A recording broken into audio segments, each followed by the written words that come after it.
মন চাইলে ইচ্ছা করলে আসতে পারি না। আগে মন চাইলে ইচ্ছা করলেই আসতাম এখানে। আবার অনেকে ফ্রেন্ডরা মিলে কী করতাম, এই পথে হেঁটে হেঁটে স্কুলে যাইতাম। ওই দিনগুলো খুব খুব মনে পড়ে।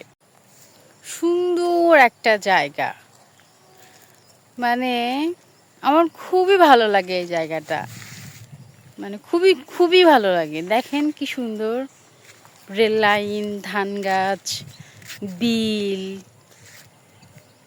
এক কথা একদম অসাধারণ একটা জায়গা।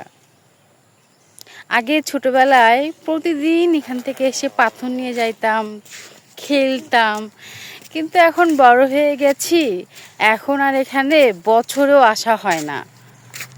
মন চাইলে ইচ্ছা করলে আসতে পারি না। আগে মন চাইলে ইচ্ছা করলেই আসতাম এখানে। আবার অনেকে ফ্রেন্ডরা মিলে কী করতাম, এই পথে হেঁটে হেঁটে স্কুলে যাইতাম। ওই দিনগুলো খুব খুব মনে পড়ে, খুব মিস করি এই দিনগুলা। আসলে মানুষের সবার মানে লাইফস্টাইল এক থাকে না, মানে ধাপে ধাপে চেঞ্জ হয়ে যায়, চাইলেই সব কিছু করা যায় না।